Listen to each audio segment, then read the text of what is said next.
Now we're rolling. Damage Plan MMA podcast. I'm Jason, as always, my co-host, the voice of MMA in Utah, Zack Partridge. What up?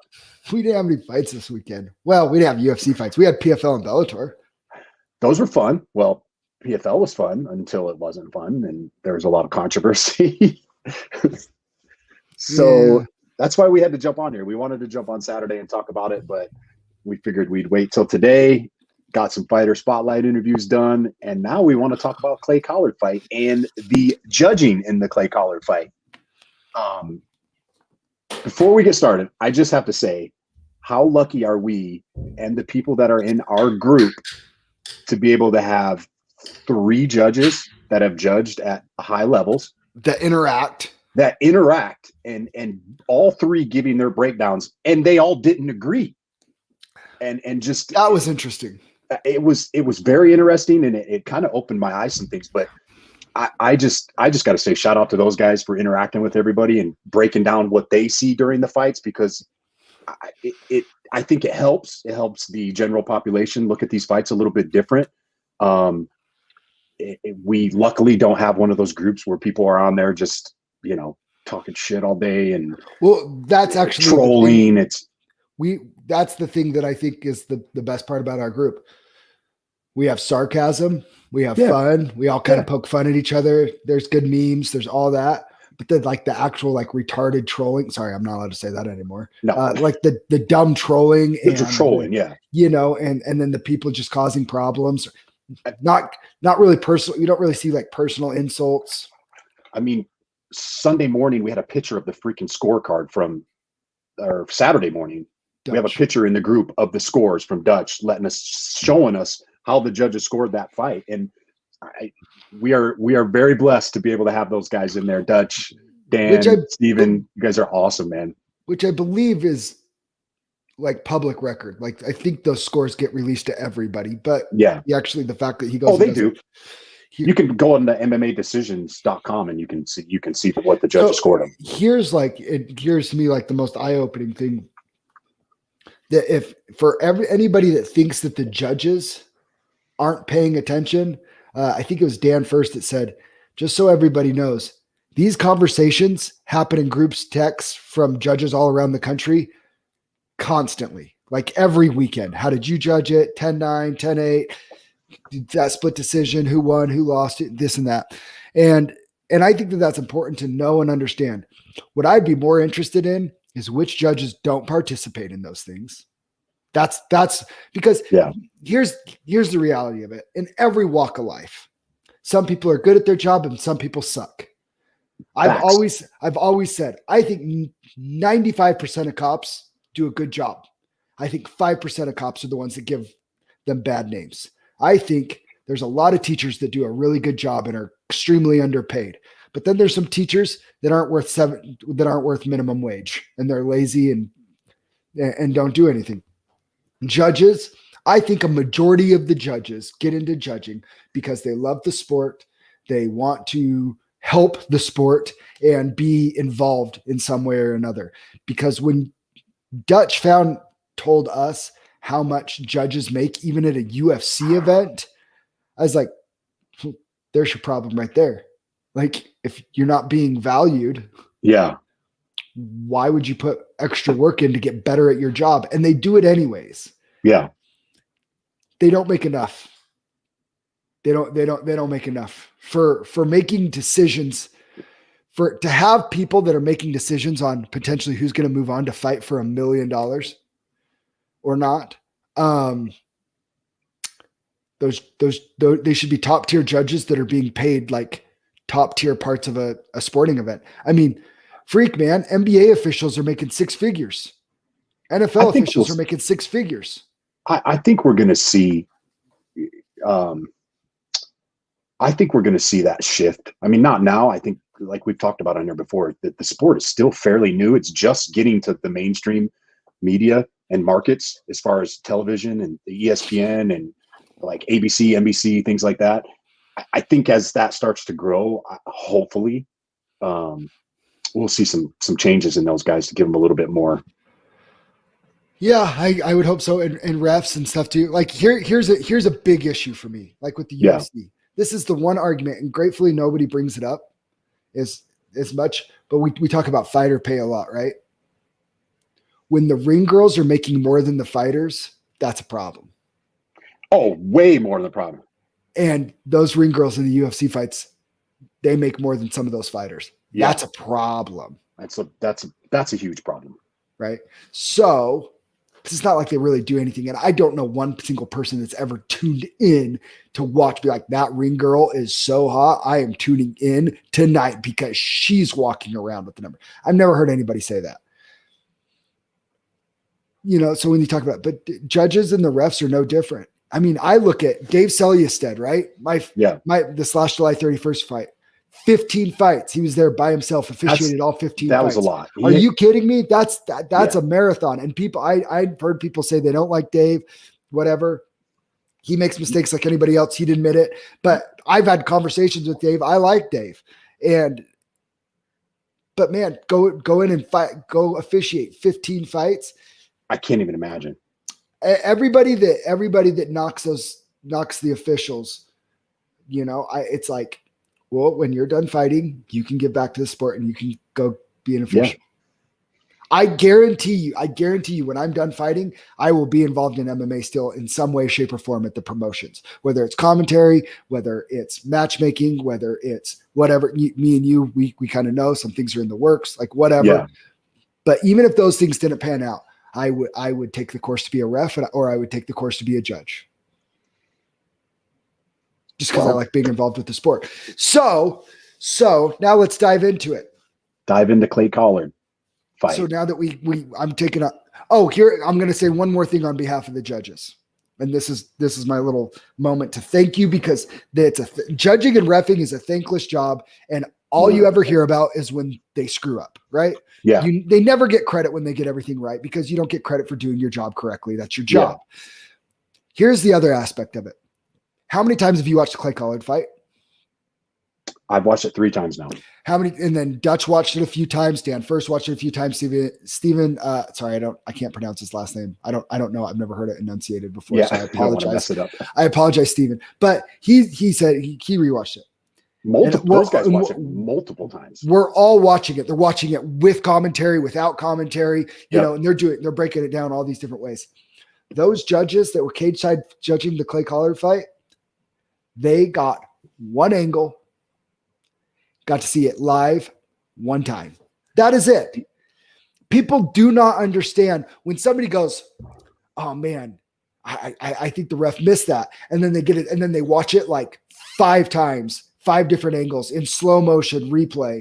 And they're like, how could he miss that? Like, I could see that. I'm like, you thought, and then you saw the 5 times replay, and then you knew that the ref missed it. Like, yeah, they're making these judgments, and they're sitting in a seat looking into the cage. They might have a monitor in front of him, but you know, they're looking up into the cage, and they have one angle, and where the fighters are at one of the posts or something could be in their way. Like, they don't always have the best seat in the house, which is a little crazy to me, but they don't always have the best seat in the house. It's like you said, it's a thankless job.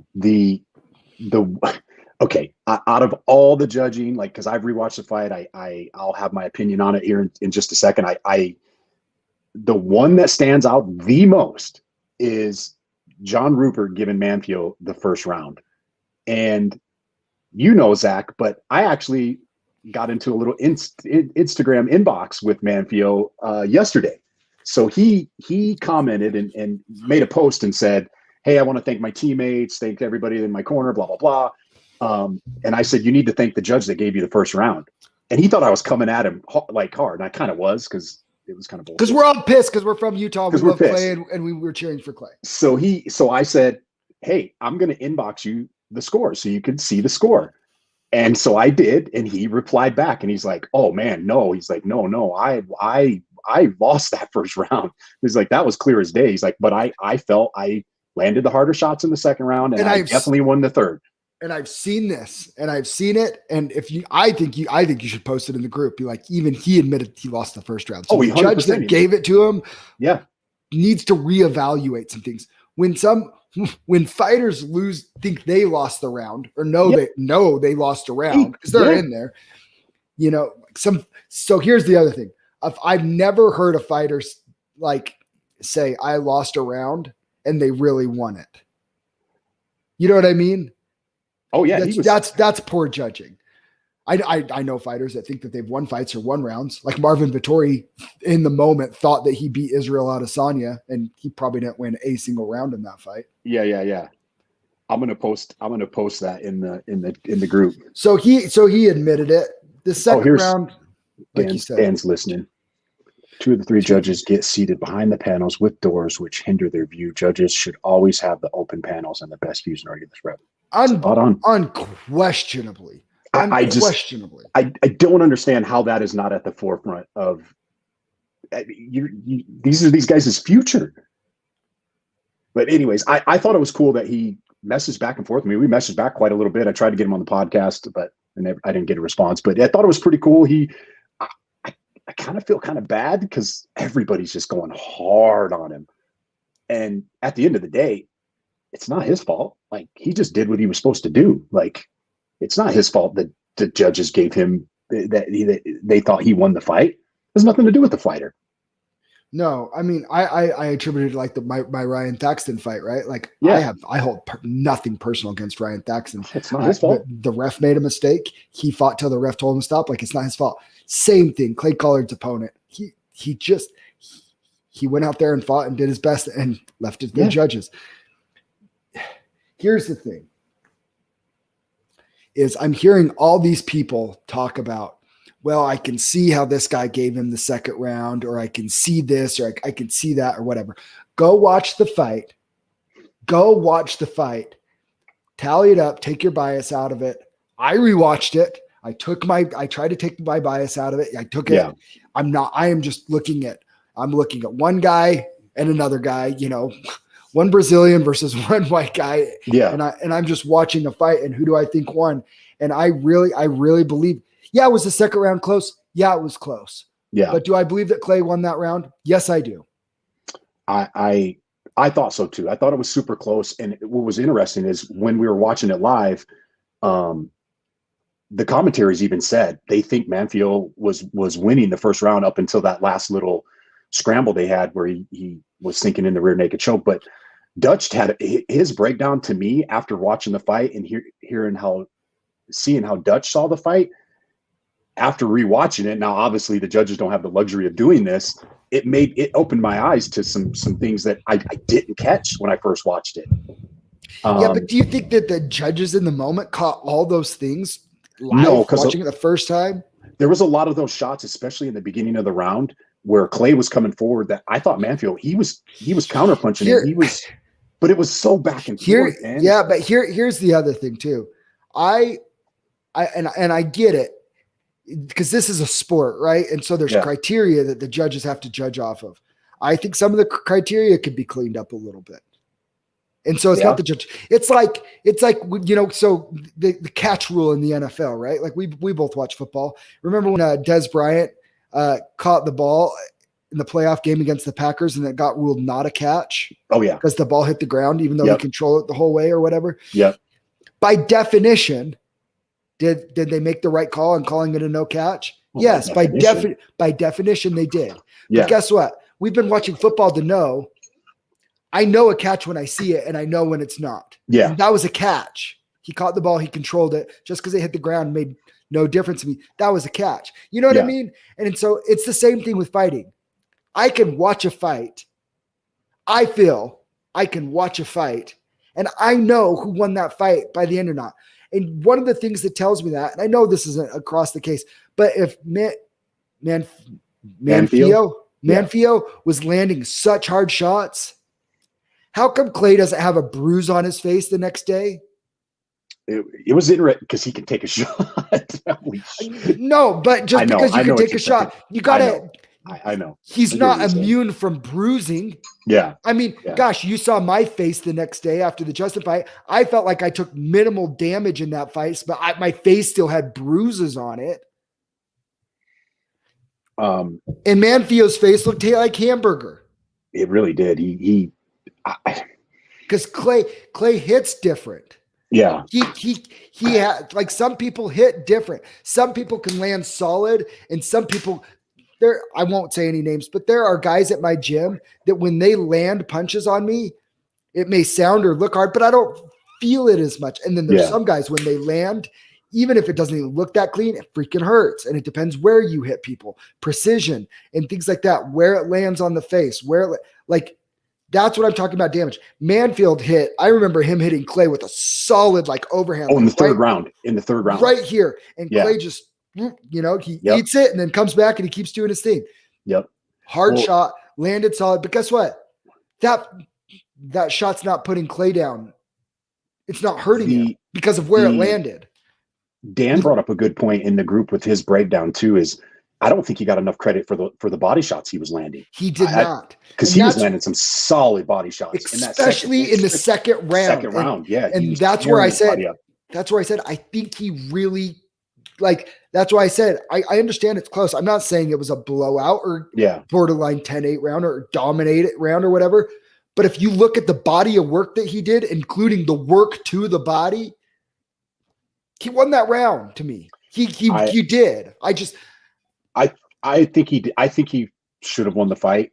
I don't think it was a robbery like a lot of people are saying. I with all the information that's come out since then, I'm like, okay, I can agree that this wasn't a robbery. I mean, in fact, all three of the guys that commented in the group with their take on it, all three did agree. Definitely not robbery. I think Dan and Steven both thought Clay won. I think Dutch was the only one that in his eyes, he thought Manfield won.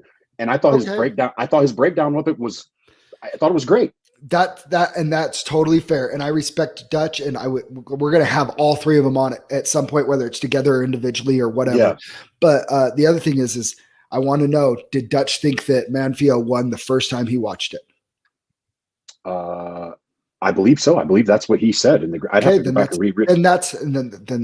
I think that's fair. And he's been doing it long enough and he knows enough that I can respect that decision. I'm just saying, I mean, this is what you worry about. Okay. Yeah. This was in Florida, right? And at first I ripped the I ripped New Jersey and it was in Florida. That's my bad. Here's the deal. And this is what athletic commissions need to be worried about. When bad decisions happen. So the very first pay-per-view, I think I've shared this on here before. The very first pay-per-view I ever saw, the very first UFC fight I ever saw, my buddy invited me over to watch it. He goes, you should, I think you'd like it. And I said, okay. And we had a poker night and somebody ordered the UFC fights and it was GSP versus Johnny Hendricks. And Johnny, that was my very first exposure to the UFC. Yeah.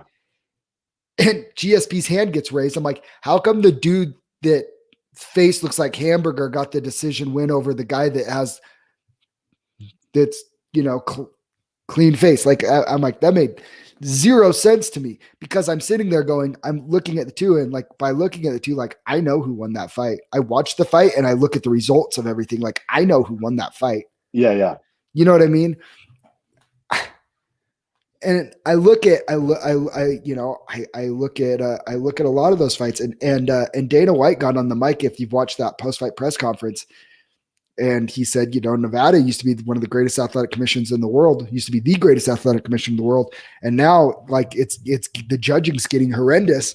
And he goes, it makes me nervous to hold big fights here, because I'm worried that championship fights are going to get wrong or whatever. Yeah. And Nevada had to do some things to make Dana feel comfortable, and start doing some judging trainings or whatever, get different judges, more experienced judges, make sure that there's nothing but experienced judges for like title fights and stuff like that.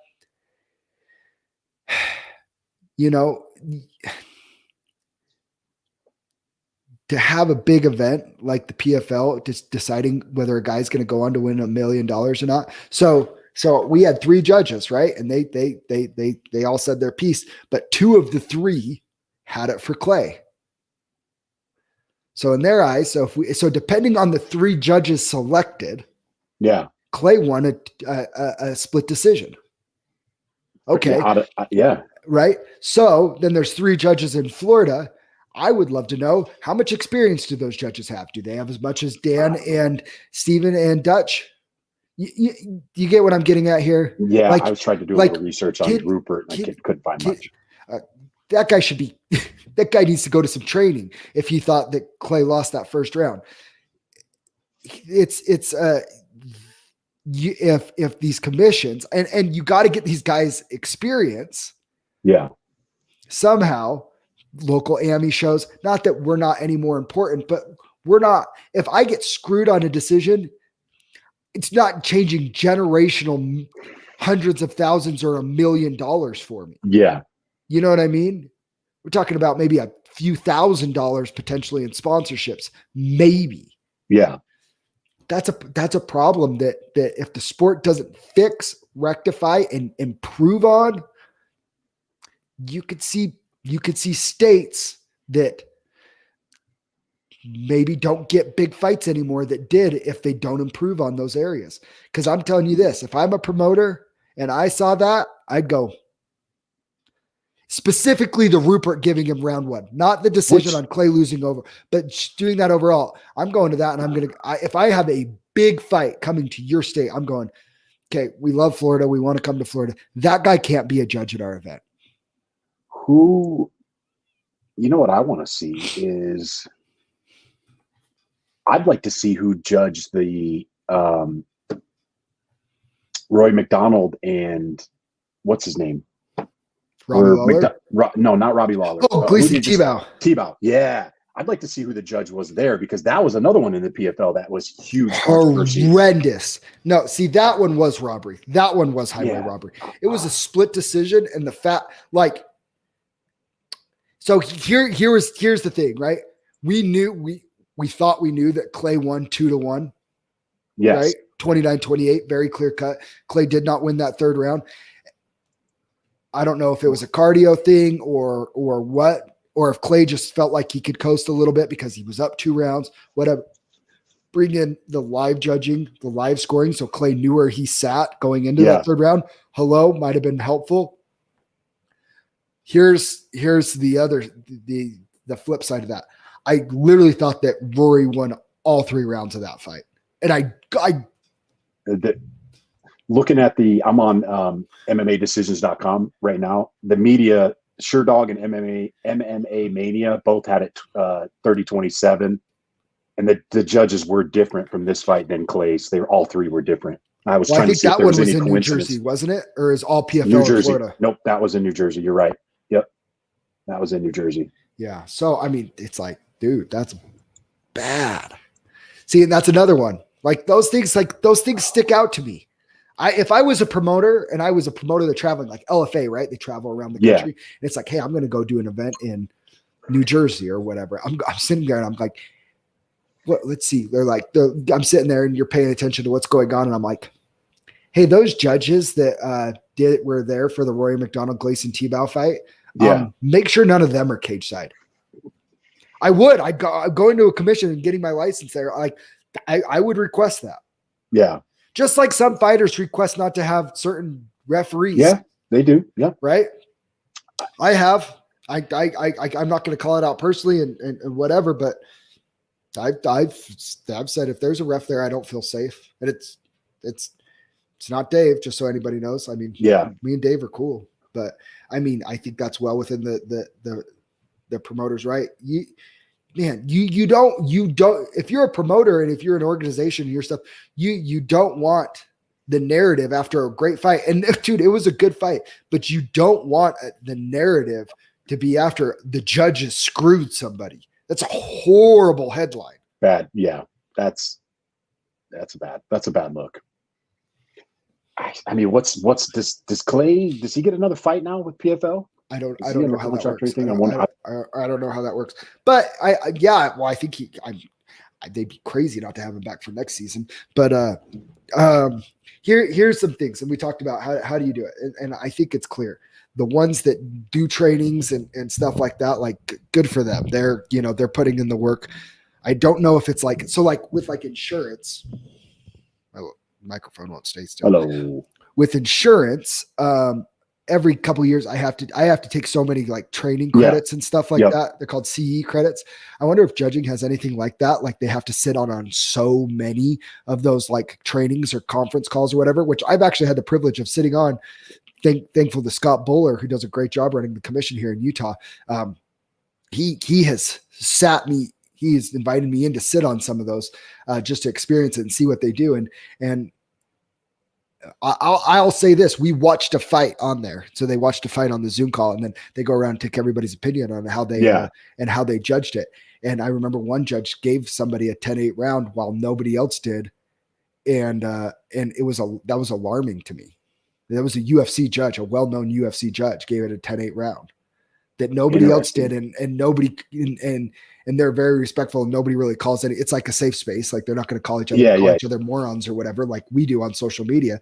But it was eye-opening. It was puzzling. I'm like, this is a UFC judge. Oh no.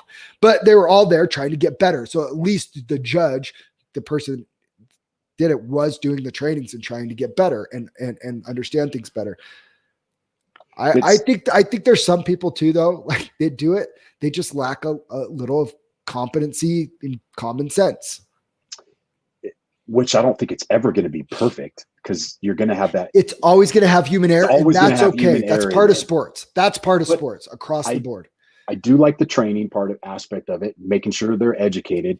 And I don't necessarily think they have to have fought, but I definitely think they need to have some kind of training and trained with the guys and done some jiu-jitsu, done some stand-up.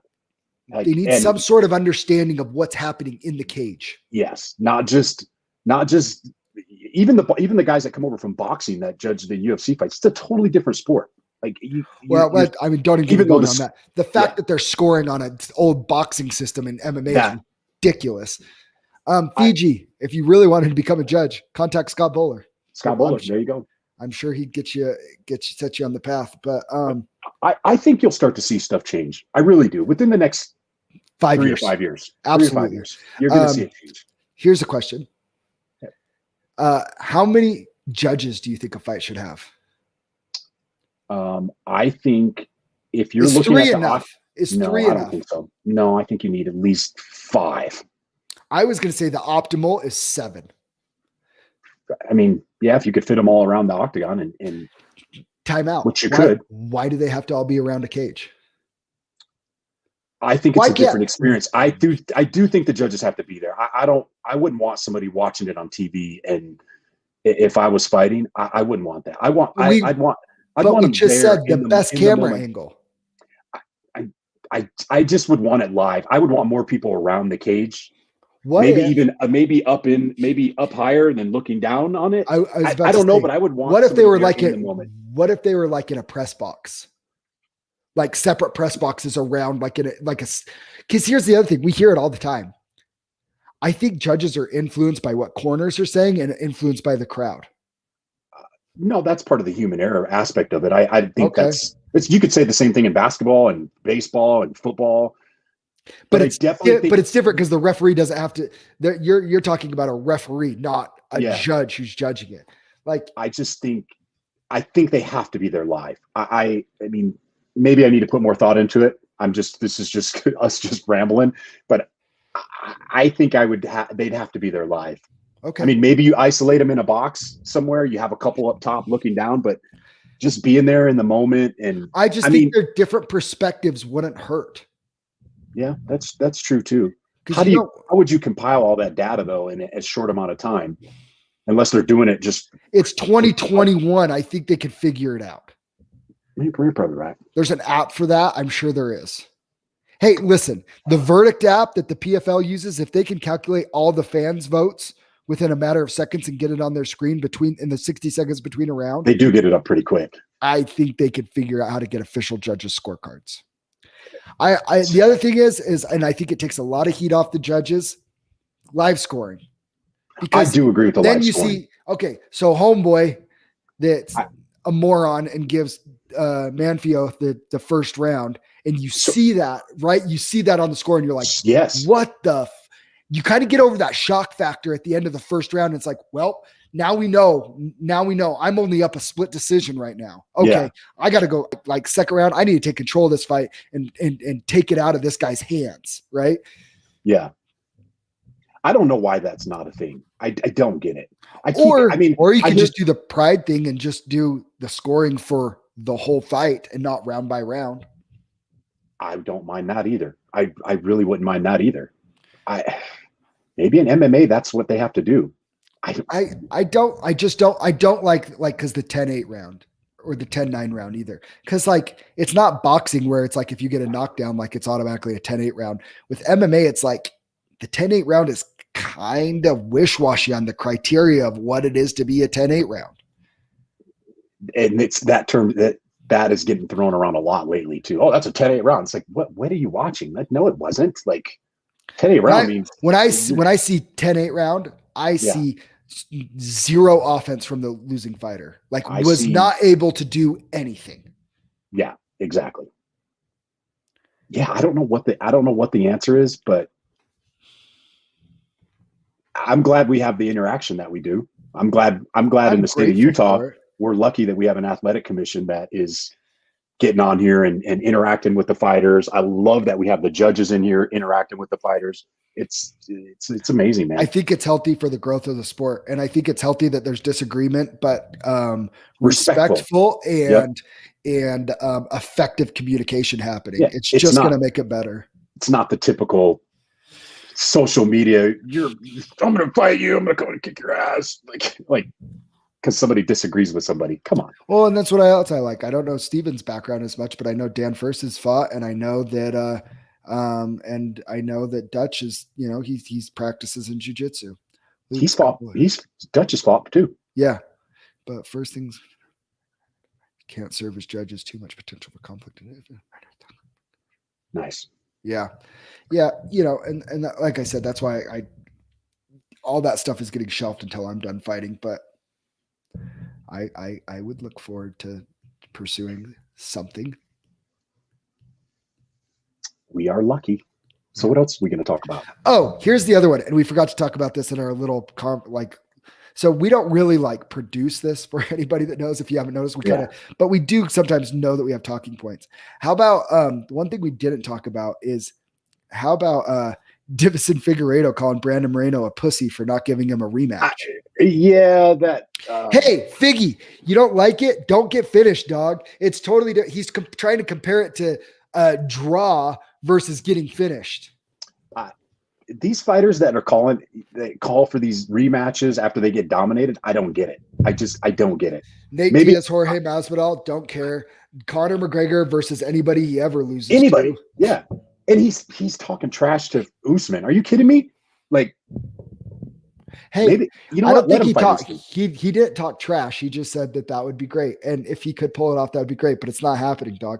Usman would knock him out whenever he pleases. Yeah, I don't get the call out thing. Maybe it's because I don't fight and I don't understand it. But if somebody knocks me out, that's the last thing I want to do is get back in there and get knocked out again. If Conor could get knocked out by Dustin Poirier, Usman knocks him out whenever he wants. Steve Francis. Yeah, but that's a trilogy. They both, it's 1-1. That's fair. It's 1-1. I don't hate that. Figgy versus Moreno is different, and I didn't love Figgy, and then I gained and then I started liking him a little bit. I'm starting not to like him so much again because, dude, Brandon whooped him that second fight. Whooped him, beat that. You know what? He wanted it more. I'm sure Figgy wanted it, but I just think Brandon Moreno's his hands were faster. He looked more prepared. He had the better game plan. He made the better adjustments from fight 1 to fight 2. And Brandon Moreno, nobody got robbed, but that first fight was so razor thin. In that second fight, he put a definitive statement on who the better fighter is. Here's the thing. Do you think Figgy wins a trilogy fight? Nope. I think Brandon beats him. He beats him just as easy. We've seen that. We've seen the history of that. We've seen that it very, very rarely happens. So I hate that he's trying to be like, and dude, he gave him all the love and the dap after, and now he's trying to be the bad guy again to get the fight. It's kind of like the Conor thing. It's like, dude, stop. Shut up. Shut up. How about Sugar Sean with his little tweet the other day saying somebody asked him about fighting other guys, the top 10 guys. Yeah. He's why is he fighting cans. cans?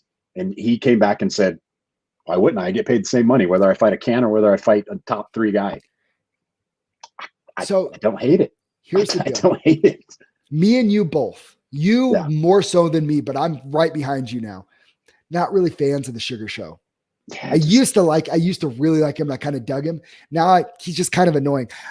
You know when he officially lost me and I was out?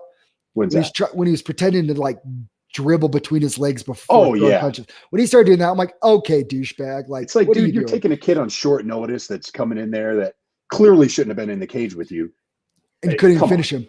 No, and you couldn't finish him. And Herb Dean had a bet on the under, and that's why he stopped the fight. Just kidding. Like, I don't know that for sure, but that's sure what it looked like to me that Herb had Sean Sugar Show by TKO. TKO's freaking. Tell me I'm wrong.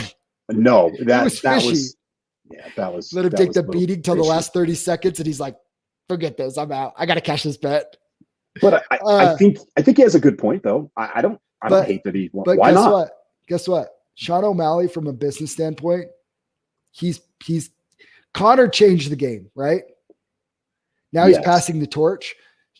I think Sean O'Malley is the one to take it to a next level and run with what Conor did and the progress. Sean O'Malley, I think, was the first one to outwardly say, I'm only getting how much out of my Reebok deal? Screw that. Gets on his own social media and tells everybody, don't go buy my UFC kit, please. I get pennies on that. Here's a link to my website. Here's my t-shirt, that I designed.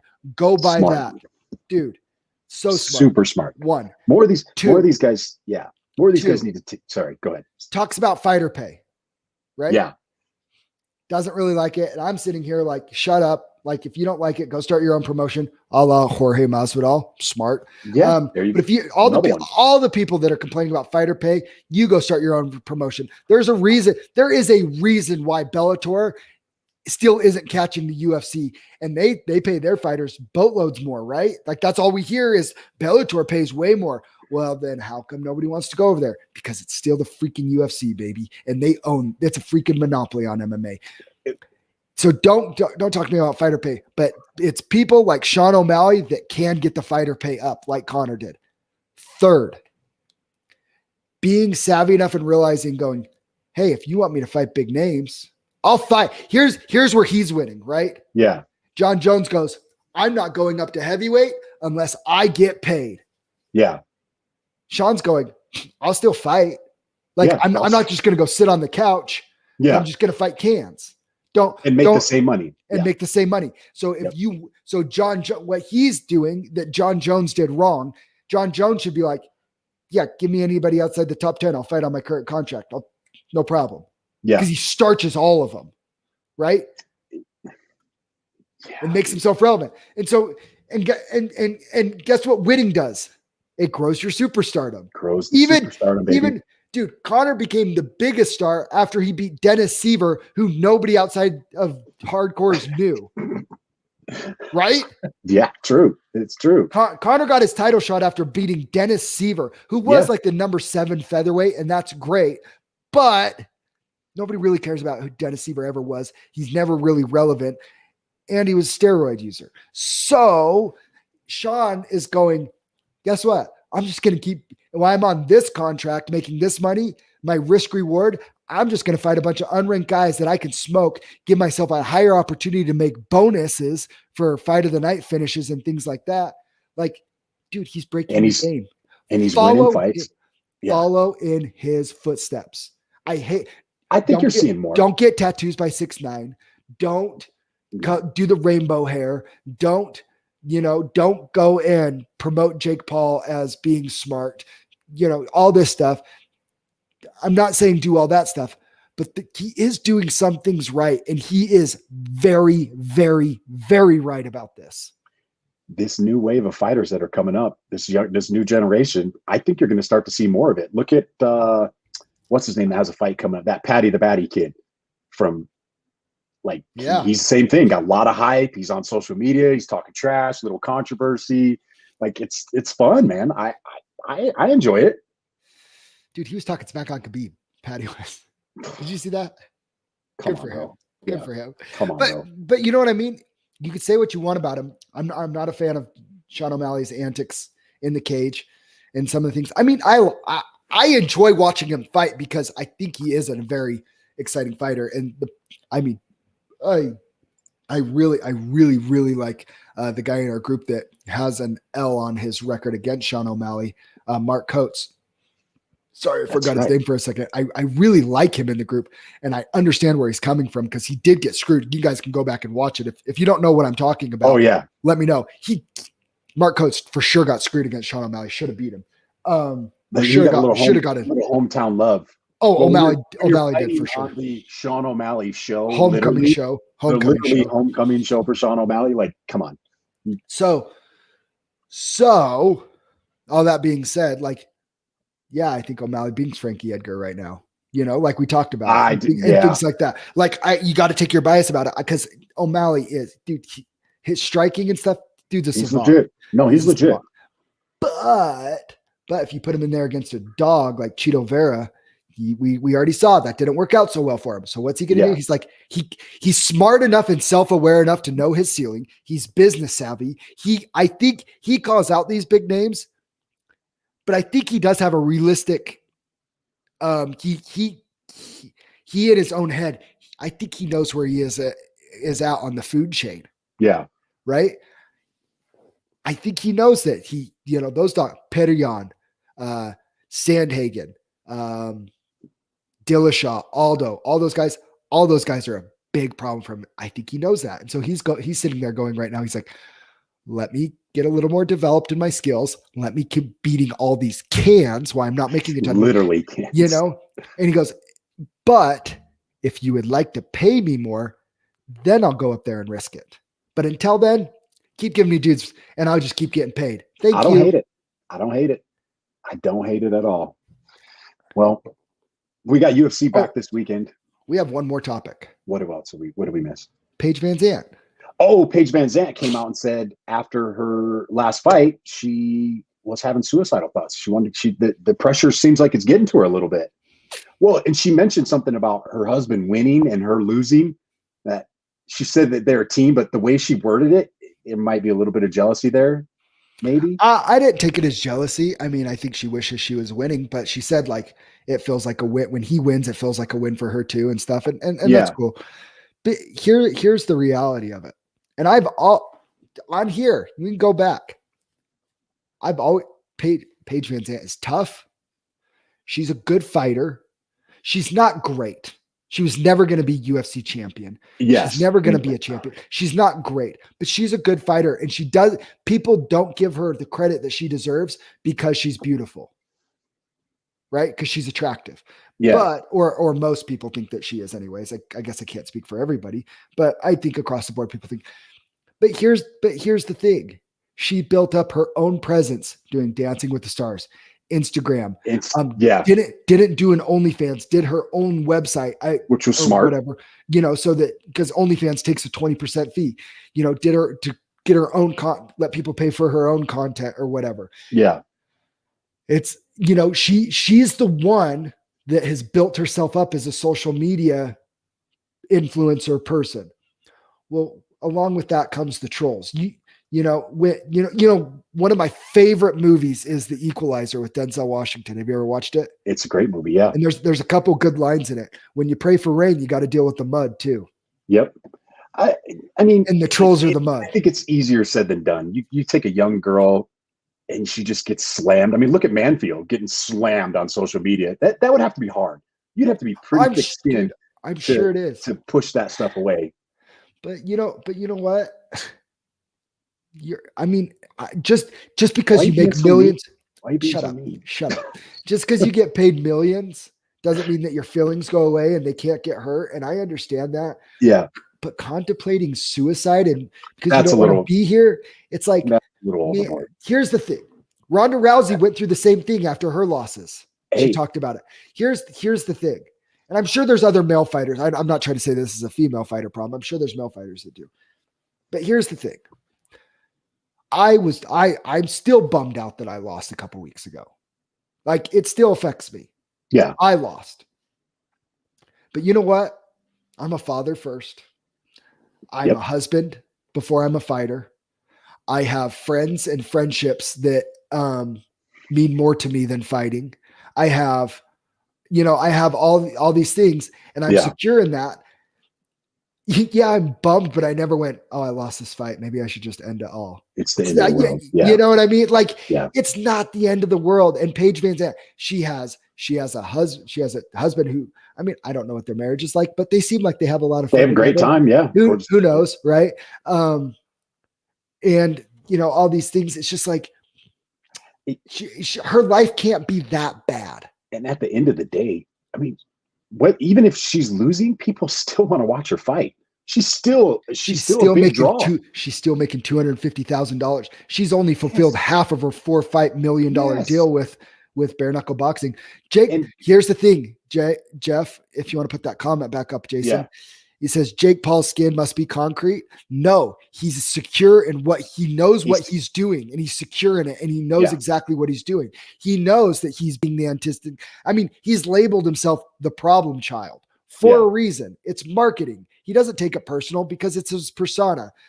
The problem is when your head gets this big because you're a social media influencer, and then people attack your social media presence, you take it personal, and then you're like, the world hates me. Maybe it's better off without me. And it's just not. Suicide's never the answer. No. You know what I mean? It's like, come on, you have a pretty sweet life. As soon as her next fight gets announced, it's still going to be a big draw. Because even if they're rooting for her to lose, that's what Floyd Mayweather built a career on. And and at the end of the day, she's not a bad fighter. And we've talked about it on the podcast multiple times. She's tough as nails. She's tough. She could take shots. She's done 2 bare knuckle boxing fights and hasn't been knocked out. And I kind of thought she won the first one, honestly. It was close. It was really good for her first fight. It was a really good fight. Went to a decision. How about this? I remember that I was entertained, but I didn't remember if she won or lost. Well, she lost, but I know, but I'm just saying. There you go. Yeah, exactly. There you go. I just remember it was entertaining. People are going to tune in. People are still going to tune into that girl. I would. I mean, for crying out loud, people pay her to give her shout outs. That's so crazy. She's so loved, she can charge people money to give them shout outs on social media. Didn't a couple people do that? Who did that? Bobby King. Bobby King did it. Somebody else did it too. We talked about doing it for the podcast. I think one of the Marshall brothers did it too. I think Jaden or Jordan. I think Jordan did it too. Oh, he loves her. He's like in love with her. That's like his crush. But man, it's like, I just like, I mean, mental health is nothing to like joke about or made light of. Like we both know people and man, I've been diagnosed with depression and anxiety. Like, and we all handle it differently and we all have different levels of it. And I don't try and downplay it or whatever, but it's like, but man, we all deal with it or have somebody close to us that does. And when I hear stuff like this from Paige Vanzant, I'm just like, I just want to like hold her shoulders and be like, it's not that bad. I promise. Like, for the love of all that's holy, if those are the thoughts that are crossing your head, turn off your social media for a month. Yeah, true. Just turn it off. Enjoy your husband and your dog. Yeah. Right. True. For everybody, whatever is if there is anybody that is making you something is making you feel that way, and it seems like a huge amount is social media and the internet. Yeah. Disconnect and turn it off for a few days, for a week, for a month. It'll be okay. When that becomes your life, though, I think it's hard for some people to flip that switch. I'm not saying it's easy, but they need to. They need to. They really do. Just go be around people that love you. I think it's just good just to you should take a break from it anyways. I for one, probably should. Yeah. A lot of times. Because I catch myself on there all the time. I'm like, stop. But this is what I notice the most. Like I just said it. I suffer from depression. I have for most of my life. Yeah. I don't do antidepressants, fortunately, and I don't do some other things. But the one thing consistently that makes me feel better is being around people that I value my relationship with them. Yeah. I go do stuff with friends. I just spend time with my wife and kids. I go over to my parents' house and we play card games. And that is my like equalizer, right? Yeah. Nothing on this phone is. Not even MMA is, like watching MMA fights. Like you be around people that you value those relationships. And that's what I think a lot of those people are missing. Just go be around people that you value. Yeah. It helps. And not trolls, Paige Vanzant. Not the trolls. You got to block. Like Joe Rogan says, don't read the comments. Don't read the comments. Smart man. Yeah. And see, Joe Rogan's the perfect one, right? Because like, man, how many people he gets so many people crap on him. He sucks at his job. He does this, he does that. He doesn't hear any of it. He doesn't care about any of it. Because according to him, and like he said, I have FU money and I can do and say whatever I want. And he does. And Paige Vanzant does too. Yeah, she could do the same damn thing. Oh man. How many millions of dollars do you think she makes on her website? A lot. $5 million a year? I don't know. 10? But I bet it's a lot. I bet it's a lot. I bet it's enough for me and you to retire off of. I guarantee you that. Folks, we have some more fighter interviews on Friday. Fighter spotlights. We have what's today? We have Zack Hamilton on Wednesday, the 18th. Yeah. At 2:00, we have on Friday at 1:00, we have Mason Moyes coming on, and at 1:30, we have Carson Hardman coming on. And everybody loves when Carson comes on. Oh yeah, and Juan Cantor, I hope I said your name right, Juan. He just messaged me why we've been podcasting today, and he would like to come on before his September. He added me on social media today too, so yeah, we'll get him on too. Absolutely. And hey, fighter spotlight interview that we did on Thursday or Friday with John Bryant, Bump Time. Shout out to Bump Time. First round KO on his boxing pro debut. Shout out John, man. That was impressive. He called it. Bump Time said he was going to get him out of there early, and he did. He said third round, though. So. Oh, did he say third round? Oh, because it was only a 4-round fight. Yeah. Dude, he can throw. Like, he's got some hands, dog. He can crack. He's tall. Got to get him over to one hit. We're going to get him over to one hit. Bring him into my world. Yeah, I love it. We're going to try to we'll let you guys know at the end of some of these podcasts, anytime we have somebody that's been on here for the fighter spotlight. That's what we should lead with. That's what we should start leading with. Well, yeah, we're trying to change up a few things, how we run the show, but yeah, I love it. Anyway, shout out John.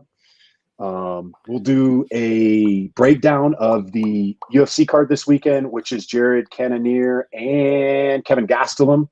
Kelvin Gastelum. Kevin. Same thing. Same thing. He's still big difference. He's still going to cash in that underdog bet. I like the way you're thinking. I love Kelvin. I love the way you're thinking, actually. All right, we'll see you guys Wednesday at 2:00 for Zack Hamilton's. He came on with us a couple months ago. Awesome interview, so this one should be fun too. We out.